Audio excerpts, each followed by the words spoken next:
For the first time in 2 years, we're gonna get to harvest some corn.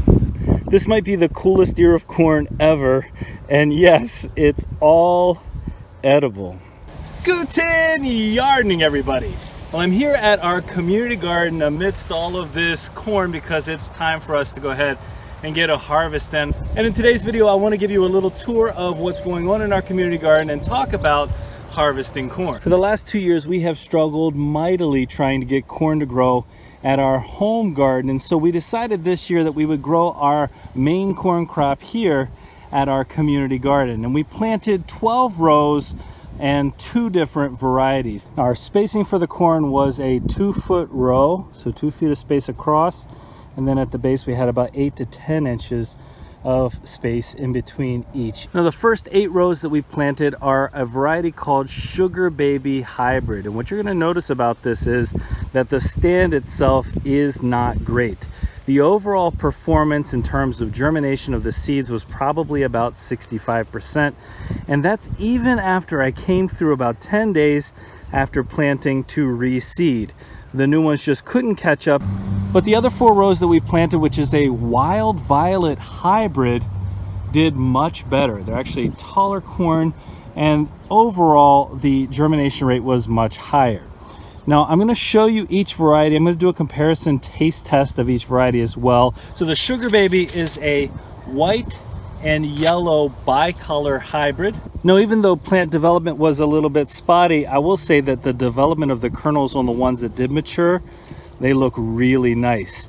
Now there is some damage here at the end, and that seems to be something fairly consistent that I'll talk about here in a little bit as to where that's coming from and why we're seeing that. But overall, this is a really nice looking ear of corn. Now interestingly, this Wild Violet corn variety that we planted, I've noticed a lot more 2 ears on these, which is pretty cool. But it's supposed to be guaranteed about 30 to 35% violet kernels, and what I'm seeing is snow white, and I really can't complain about that. Take a look at that beauty.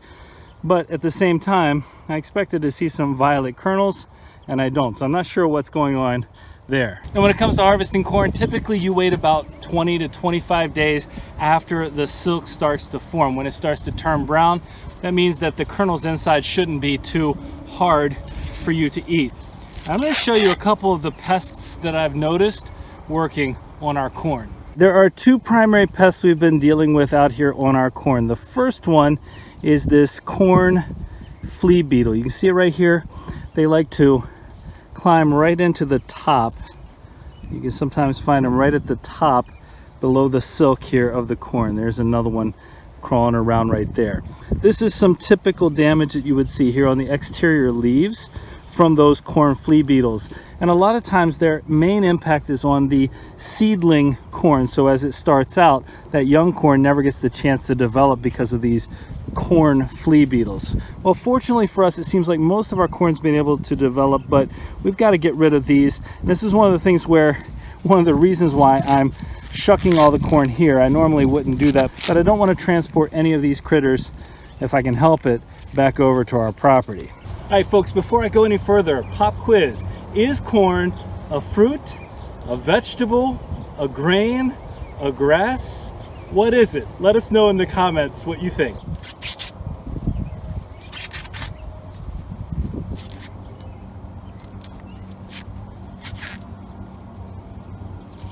And here is some more damage, and this is caused not just by those beetles. This is actually caused by the other main pest in here, which is the Japanese beetle. So yeah, we've still got these flea beetles in here, these corn flea beetles, but the Japanese beetle, and I just read this, it's kind of crazy, they can feed on up to 200 varieties of plants, and corn is one of them. So we haven't had this struggle in the past because we haven't grown corn successfully at home well over the last few years, but now we're seeing what some of that damage caused by those Japanese beetles looks like. Fortunately, the rest of this corn looks pretty good, so we'll keep that. We'll just have to cut off the bad end.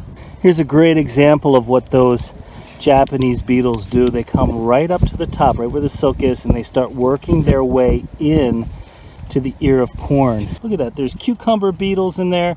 It was just a little bit of every kind of pest imaginable on top of this ear of corn. What I'm going to do as soon as the harvest is happening, as soon as I pull the ear off, I'm going to go ahead and take these corn stalks out of here.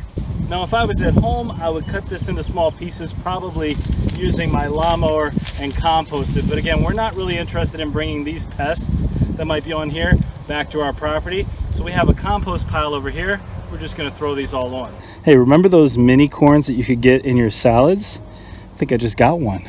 Seriously, when the corn are that tiny, the husk itself doesn't even taste like it's there.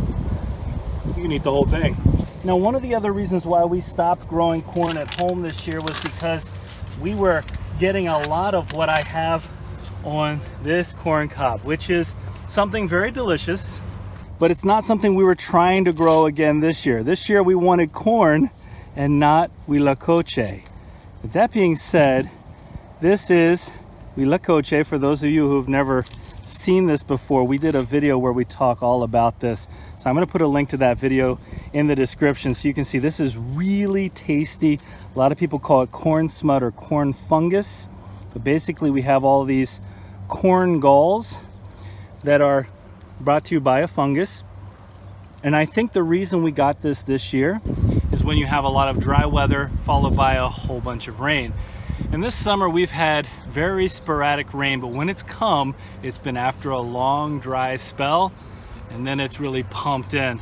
And so I'm guessing that that's where a lot of this development came from. One of the questions I saw in a comment about Huitlacoche was how you could store it, because it's something that is tasty, but it's pretty delicate. It doesn't last all that long. And so my research indicates that the best way to store it is to either freeze it, or you can can it, or you can try to dry it out. What we're going to do with ours this year to try to keep it a little bit longer, and again, I have to be gentle with this, I'm going to try freezing this for the first time ever. And what I've heard is once you've frozen it, you can cook it directly from frozen into your tacos or whatever it is you're trying to make. But if you let it thaw out from frozen, it'll really quickly release a lot of that black inky liquid that's inside of this. But I'm going to again encourage you, go check out our video on Huitlacoche so you can see exactly why it's considered to be a delicacy, even though it looks like an alien invasion.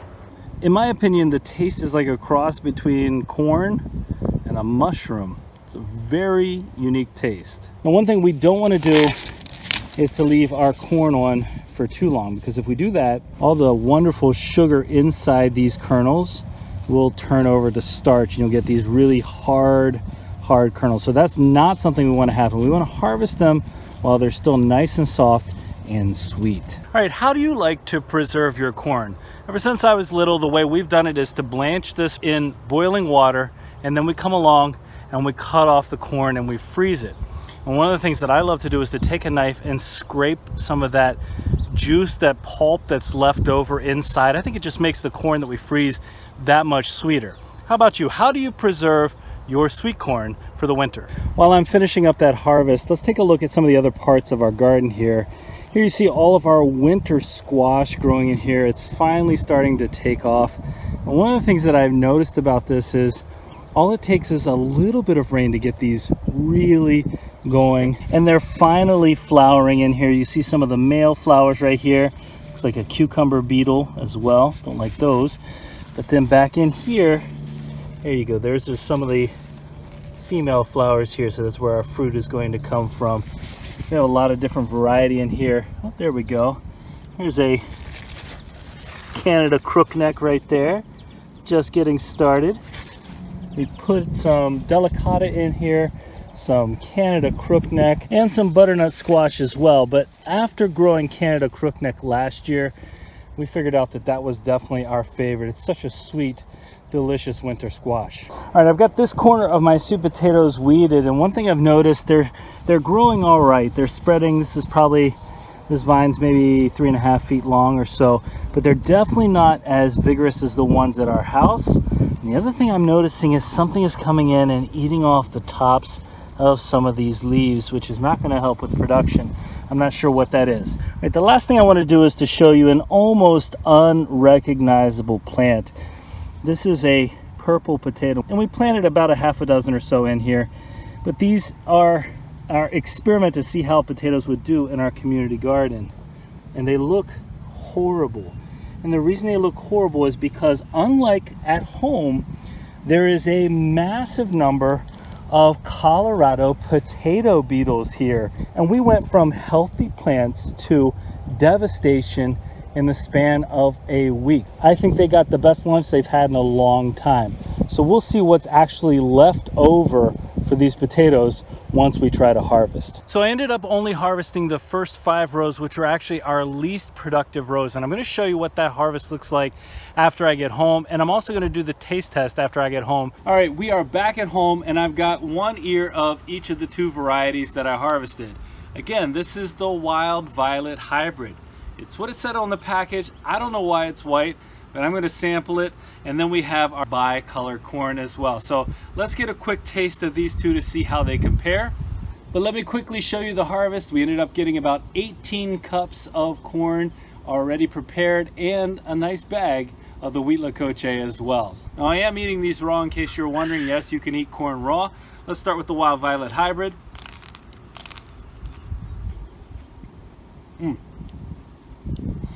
The kernels are a little bit smaller than our other variety. That is really nice and sweet. Regardless of whether or not we got the color we were expecting, the taste is spot on. Now this one, let's see. Well, I'll tell you this, the kernels are bigger. It's a little bit softer than this variety. It's actually not as sweet, interestingly enough. It's very delicious, but it's not quite as sweet. Well, we've got a whole bunch more to go out and pick, but for now, we hope you enjoyed this video today.